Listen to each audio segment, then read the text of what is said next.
ಅಯ್ಯೋ ನನ್ ಕೈ ಕಾಲೇ ಆಡ್ತಿಲ್ಲ ಪಾರು. ನಾ ಯಾಕಾರ ಒಪ್ಕೊಂಡು ಯಾಕಾರ ಹಿಂಗಾಯ್ತೈತೋ ಒಂದು ಗೊತ್ತಾಯ್ತಿಲ್ವಲ್ಲ. ಅಯ್ಯಯ್ಯೋ ಏಥ ಹೇಳಿಂದ ಎಣ್ಕೊಂಡು ತಲೆ ಕೆಡ್ಸ್ಕೊಂಡ್ ಕೂತ್ಕೋಬೇಡ. ಅಲ್ಲಿ ಒಂದ್ಸಲ ತೀರ್ಮಾನ ಮಾಡಿದ್ಮೇಲೆ ಮುಗೀತು, ಅದ್ರ ಬಗ್ಗೆ ಯೋಚನೆ ಮಾಡ್ಬಾರ್ದು. ಅದೇ ಒಳ್ಳೆ ಗಂಡಸ್ರ ಲಕ್ಷಣ. ನನ್ ಗಂಡಸಾಯ ಅಲ್ಲ ಅನ್ಕೊಂಡ್ಬಿಡವ. ಏನ್ ಮಾವ ಏನಾನ ಮಾತಾಡ್ತೀನಿ ಒಳ್ಳೆ. ಇನ್ನೇನ್ ಮಾಡ್ಲಿ ಪಾರು, ಎಲ್ಲ ನಿನ್ನಿಂದನೇ. ಏಯ್ ನನ್ ಮೇಲೆ ಹಾಕ್ಬೇಡ ನೀನು, ನಾನು ಅಮಾಯಕಿ. ಅಮಾಯಕಿ ಏನು ಗೊತ್ತಾಗಲ್ಲ, ಅಮಾಯಕಿ. ನನ್ ಕಷ್ಟ ನಂಗೆ.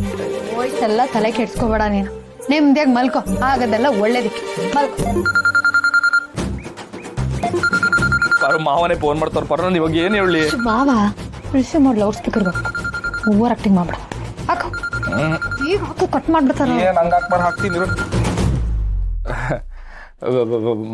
ಮಾವ. ಶಿವ ಅರಿಯದ ಸಾವಿಲ್ಲ, ಮನಸ್ಸು ಅರಿಯದ ಪಾಪಿ ಇಲ್ಲ ಅಲ್ವೇನೋ ಶಿವು? ಅಯ್ಯೋ ಯಾಕೆ ಮಾವ ಹಂಗೆಲ್ಲ ಮಾತಾಡ್ತೀರಾ, ಬಿಡ್ತೋನಿ. ಇರ್ಲಿ ಇರ್ಲಿ, ನಾನು ಇಷ್ಟೊತ್ತಿನಲ್ಲಿ ಫೋನ್ ಮಾಡಿದ್ದೀನಿ ಅಂತ ತಪ್ಪು ತಿಳ್ಕೊಬೇಡ ಕಣ. ತುಂಬಾ ಮುಖ್ಯವಾದ ವಿಷಯ ಇತ್ತು, ಅದಕ್ಕೆ ಫೋನ್ ಮಾಡಿದೆ. ಅಯ್ಯೋ ಮಾವ ಎಂತ ಮಾತಾಡಿರ ಮಾವ. ಮಾವ ದ್ಯಾವ್ರ ದರ್ಶನಕ್ಕೆ ಗೊತ್ತು ಆಯ್ತಾ. ನೀವು ನನ್ನ ಪಾಲಿಗೆ ದ್ಯಾವ್ರು ಅನ್ಬೇಕೆ. ನೀವು ನಂಗೆ ಯಾವ ಬೇಕಾದ್ರೂ ಫೋನ್ ಮಾಡ್ಬೋದು, ಯಾವ ಬೇಕಾದ್ರೂ ನೆನ್ಸ್ಕೋಬಹುದು. ಶಿವು ನಿನ್ನ ಪ್ರೀತಿ ನನ್ನ ಕಣ್ಣಲ್ಲಿ ನೀರು ತರಿಸ್ತಿದೆ ಕಣ. ಅದೇ ಮುಖ್ಯವಾದ ವಿಷಯ ಅಂತ ಹೇಳಿದ್ನಲ್ಲೋ, ಅದು ನಾಮಪತ್ರ ವಾಪಸ್ ತಗೊಳ್ಳೋದಕ್ಕೆ ನಾಳೆ ಕಡೆ ದಿನ. ನೀನು ನಾಳೆ ವಾಪಸ್ ತಗೊಂಡ್ಬಿಡು.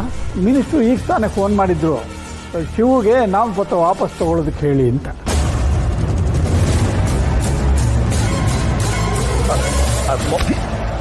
ಇವಾಗ ಹೇಳಿದಕ್ಕೆಲ್ಲ ಹ್ಞೂ ಅಂತೇಳಿ, ಆಮೇಲೆ ಏನು ಮಾಡಬೇಕು ಅಂತ ನಾನು ಹೇಳ್ಕೊಡ್ತೇನೆ.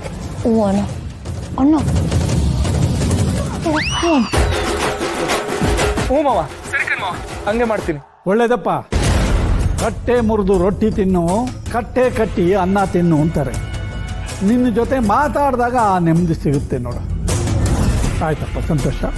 ಒಳ್ಳೇದಾಗ್ಲಿ, ಮಲ್ಕೊಂಡಿದ್ದೀನಿ ಇವಾಗ, ಗೊತ್ತಾಗಿದೆ. ಸರಿ ಮಾವ. ಅಯ್ಯೋ ಹಿಂಗಾಗೋಯ್ತೆ. ಅಯ್ಯೋ ಪಾರು.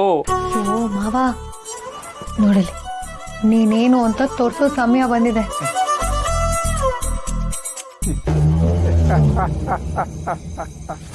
ಆ ಪಾರ್ವತಿಗೆ ಈಗ ಈ ವೀರಭದ್ರ ಏನು ಅಂತ ತೋರಿಸುತ್ತೆ. ನಾನು ಎಲ್ಲ ಸರಿ ಮಾಡ್ತೀನಿ ಮಾವ, ಕಾಯ್ತಿರು.